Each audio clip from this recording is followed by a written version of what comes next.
So let's start with, and get it out of the way, parent plus borrowers. These are people who have taken out a student loan on behalf of their child. This is really the only one where we do kind of have to talk about what things look like moving forward, because there's a lot of strategizing involved as compared to somebody who's already borrowed all the debt they're going to borrow. As a recap, if you have not positioned your parent plus loans to be eligible for an income-based repayment plan by July 1st of 2026, you will lose access to all income-driven repayment plans in general, which means you also lose access to public service loan forgiveness.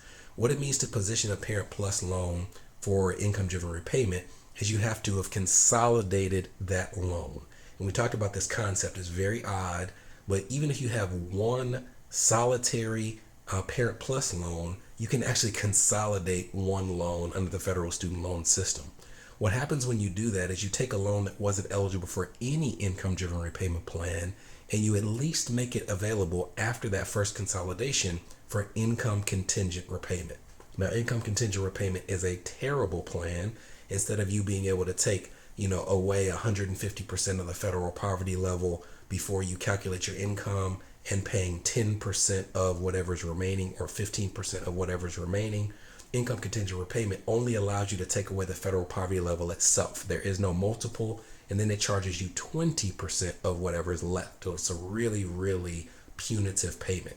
However, it is a plan that technically is an income-driven repayment plan, and also a plan that's eligible for public service loan forgiveness. But because the payment is so terrible, what people would do is they would do a second round of consolidations. And this was called the double consolidation loophole. And it is legal, although Congress is trying to close this loophole, and they have effectively done so with this plan. So what it would involve is you would take your student loans. You had to have at least 2 or 3 in order to make this plan work. But instead of doing online applications to consolidated loans, you would take those loans and you would do paper applications, and you would separate them into 2 different groups and send those applications to 2 different loan servicers. That would take care of the first consolidation. And after that, you'd have 2 different groups of loans at 2 different loan servicers. You would then go online and apply to have those 2 groups of loans consolidated with a 3rd loan servicer.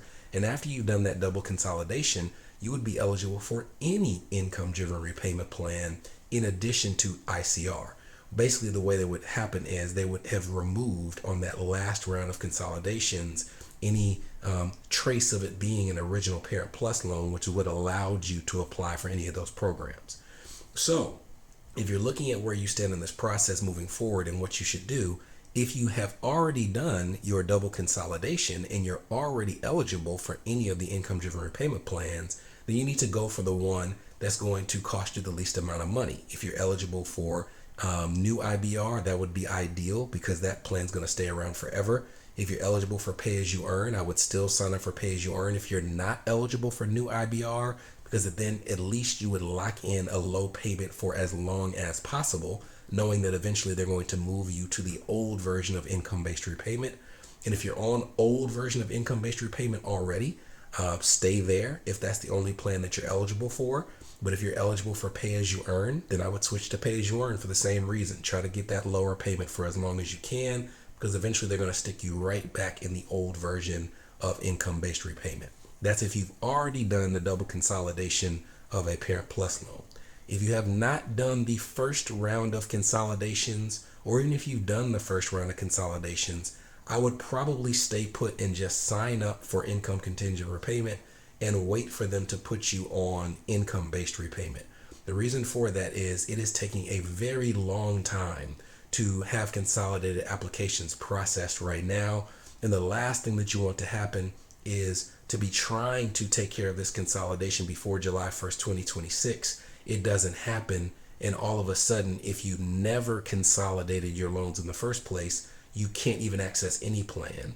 So if you've already done both, I would go ahead and sign up for the best payment plan option. If you either haven't consolidated it ever, or you've only done one round of consolidations, I would just sign up for income contingent repayment and wait for them to put you on old IBR or new IBR, knowing that whenever they do so, your payment will decrease. So that is our recommendation for parent plus borrowers.